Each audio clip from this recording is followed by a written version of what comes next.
देश भर में गर्मी ने अभी से सारे रिकॉर्ड तोड़ना शुरू कर दिया है। मौसम विभाग ने अगले 5 दिन हीट वेव की चेतावनी भी जारी कर दी है। यानी कि अगर मौसम विभाग की माने तो लगभग एक हफ्ता देशवासियों को भयंकर गर्मी से जूझना पड़ेगा।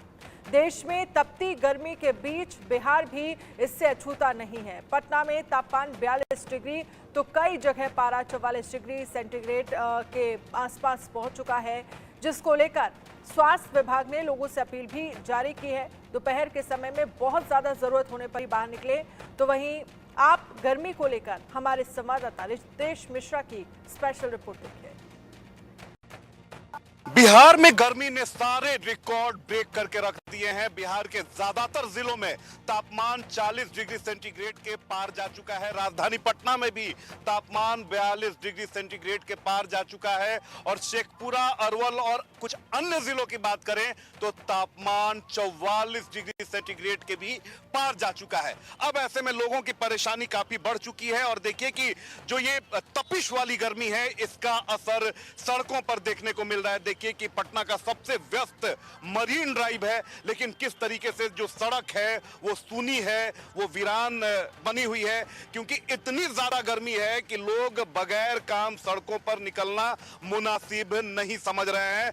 और मौसम विभाग की अगर बात करें तो मौसम विभाग ने भी अलर्ट जारी किया है और उस अलर्ट के अनुसार दोपहर 12 से 3 बजे तक लोगों से अपील की गई है कि आप सड़कों पर बिल्कुल ना निकलें, क्योंकि इस समय सड़कों पर निकलना जान के लिए भी खतरा साबित हो सकता है। खास तौर पर जो डायबिटिक मरीज हैं या जो हार्ट पेशेंट हैं, इसके अलावा जो बच्चे हैं, बुजुर्ग हैं, उनके लिए ये मौसम काफी ही ज्यादा अलार्मिंग है। लिहाजा डॉक्टरों की भी सलाह है कि आप इस मौसम में परहेज के साथ रहें। देखिए कि मौसम का असर इतना ज्यादा है कि ये गंगा का इलाका है, गंगा का किनारा है और यहाँ पर मैं अपने सहयोगी अभिषेक से कहूंगा कि एक बार दिखाएं कि अमूमन यहाँ पर आपको किसान दिखेंगे।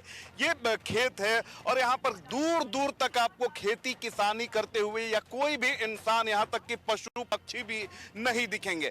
इसके अलावा अगर बात करें तो ये तपिश वाली गर्मी का असर देखिए कि नदी के वेग पर भी देखने को मिल रहा है। सामने आपके टेलीविजन स्क्रीन पर गंगा नदी है, लेकिन इसका जलस्तर भी लगातार नीचे जा रहा है क्योंकि तापमान में लगातार बढ़ोतरी हो रही है। तो अगर मौसम की बात करें तो मौसम की वजह से, यानी बढ़ती हुई गर्मी की वजह से ना सिर्फ इंसान परेशान है बल्कि इसका असर पशु और पक्षियों पर भी देखने को मिल रहा है और मौसम विभाग लगातार इस मौसम को लेकर अलर्ट जारी कर रहा है। और मौसम विभाग का आकलन ये भी है कि अभी मौसम में कोई राहत नहीं मिलने वाली है। हालांकि एक दो जगह पर हल्की फुल्की बारिश हो सकती है, लेकिन उससे कोई राहत नहीं मिलेगी। हालांकि अगर बात करें तो जून महीने में 13-14 जून से लोगों को राहत मिल सकती है जब मानसून की एंट्री होगी। लेकिन अगर अभी के मौसम की बात करें तो लोग भीषण गर्मी से त्राहिमाम कर रहे हैं। बढ़ते हुए तापमान से लोग बेचैन हैं और ऐसे में सावधानी ही एकमात्र बचाव है। अभिषेक के साथ रितेश मिश्रा, इंडिया न्यूज, पटना। आदित्य कुमार दिल्ली से हमारे साथ लाइव जुड़ गए हैं। आदित्य, गर्मी को लेकर क्या जानकारी है, क्योंकि भयंकर गर्मी से लोग कैसे बचें और डॉक्टर तो बाकायदा ये सलाह दे रहे हैं कि दोपहर में लोग कम ही बाहर निकले। दिल्ली का टेम्परेचर आज क्या है, मौसम विभाग की तरफ से आने वाले वक्त को लेकर क्या अनुमान है? जी मैं बताऊं आपको कि बीते दिनों शुक्रवार को जो है दिल्ली के नजरगढ़ में सबसे ज्यादा गर्मी जो है लगभग 47 डिग्री जो है नापी गई थी। उसके बाद अगले 5 दिन के लिए जो है मौसम विभाग ने चेतावनी जारी की है कि हीट वेव जो है दिल्ली समेत जो दिल्ली के अगल बगल जो राज्य हैं जैसे पंजाब या राजस्थान या हरियाणा, इस तरीके के जो राज्य हैं वहाँ पर हीट वेव बहुत ही बुरी तरीके से हो सकता है। इस वजह से जो सलाह दिया गया है कि अगर आप जब भी घर से निकले तो या तो मफलर लेके जो स्टाफ होता है, जो तौलिया जिसको कमसा कहते हैं, वो लेके या छाता लेके चले। सनस्क्रीन लगाने की जो है बात कही गई है। ये अगले 5 दिनों तक यही स्थिति रहने वाली है। दिल्ली में खासतौर से बात करें तो रेड अलर्ट है, दिल्ली में, राजस्थान में रेड अलर्ट है, पंजाब में येलो अलर्ट है। इस तरीके की जो तमाम अलर्ट हैं वो जारी किए गए हैं मौसम विभाग का। मैं अभी मंडी हाउस में हूँ, मैं आपको यहाँ की स्थिति दिखाना चाहता हूँ क्योंकि इस वजह से शाम के समय ये जगह जो है एकदम से भरा हुआ रहता है क्योंकि एक्टिविटी सेंटर टाइप का ये जगह है। पूरा आप देखेंगे कि सड़कें हैं वो खाली है पूरी। जो लोग हैं वो बहुत कम दिखाई दे रहे हैं, जो दिखाई दे भी दे रहे हैं वो छाता या उसके साथ में स्कार्फ साथ में दिखाई दे रहे हैं।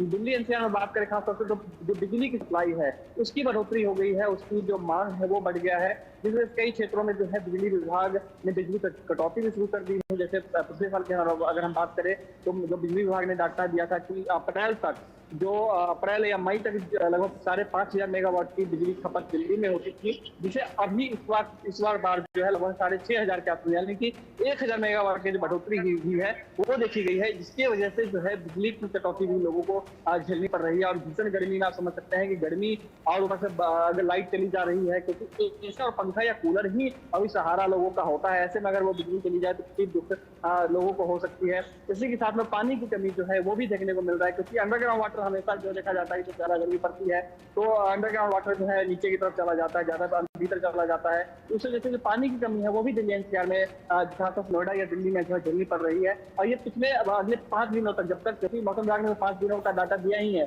कि अगले 5 दिन यानी 22 तारीख तक जो है मौसम की जो मार है, जो गर्मी है, यही रहने वाली स्थिति यही रहने वाली है। लेकिन अगले यानी कि पहले सप्ताह, जो जून के पहले सप्ताह में जो गर्मी की स्थिति है वो थोड़ी सी ठीक हो जाएगी। उसके बाद जो, क्योंकि मौसम में ठंडी थोड़ी सी आएगी, हालांकि अभी 1-2 दिन में बारिश देखी गई थी, आंधी तूफान जो है बीते हफ्ते दिल्ली एनसीआर में अचानक से बहुत ज्यादा देखी गई थी, उसके बाद थोड़ी सी राहत जरूर मिली थी, लेकिन राहत भी इतने काम का नहीं हो पाया। फिर से गर्मी जो है लगातार कहर ढाई हुई है दिल्ली एनसीआर में खासतौर से। और जो समस्याएं बिजली को लेकर के है वो भी बनती जा रही है, जो पानी को लेकर समस्या हो रही है वो भी बनती जा रही है। खासतौर से बच्चों के लिए जो है हेल्थ विभाग जो है तो बता रहे हैं, जो एडवाइजरी जारी कर रहे हैं या जो सलाह दे रहे हैं वो बच्चों के लिए कि आप उनको बाहर ना भेजें। कई जगह पे स्कूल बंद करने की जो डिमांड है वो भी शुरू हो गई है दिल्ली एनसीआर में, नोएडा में खासतौर से जो है। क्या लगता है आने वाले वक्त में आदित्य स्कूल बंद को लेकर, क्योंकि समर वेकेशन कुछ ही दिनों में शुरू भी हो जाएंगे, स्कूल बंद को लेकर भी क्या फैसला लिया जा सकता है स्कूल प्रशासन की तरफ से? और दूसरा आपसे ये भी समझना चाहेंगे कि इस तरह की गर्मी में डॉक्टर्स क्या सलाह दे रहे हैं, किस तरह से लोग अपना डाइट का ध्यान रखें, किस तरह से ज़्यादा पानी पिएं और जो लिक्विड है वो ज़्यादा मात्रा में लें? हाँ जी, बिल्कुल सही कहा आपने कि बच्चों के लिए, क्योंकि बच्चों के लिए सबसे ज्यादा खतरनाक स्थिति हो जाती है जब भी गर्मी पड़ती है, घमौरिया या इस तरह की स्किन टीचिंग, और दिल्ली एनसीआर में पोल्यूशन भी ज्यादा परेशान करती है। तो बच्चों के लिए जो है खास तौर से बताया जा रहा है कि पेरेंट्स मांग कर रहे हैं, क्योंकि गर्मी है 47 डिग्री सेल्सियस तक जा रही है, 40 डिग्री आज अभी जब मैं आपकी दर्शकों को बता रहा हूँ तो दिल्ली में 40 डिग्री सेल्सियस के आसपास में कहीं कहीं पे दर्ज किया गया है, यानी कि रिकॉर्ड लगातार जो है गर्मी अपने आप को तोड़ रही है। ऐसे में जो है बच्चों के लिए खासतौर से, क्योंकि पेरेंट्स डिमांड कर रहे हैं डीएम से और शिक्षा विभाग से कि स्कूल बंद किया जाए, क्योंकि उस वक्त में सबसे ज्यादा दिक्कत होती है, बच्चों की उल्टी होने की समस्या, दस्त की समस्या है वो भी होने लग जाती है। और ऐसे में कोई पेरेंट्स जो है, कोई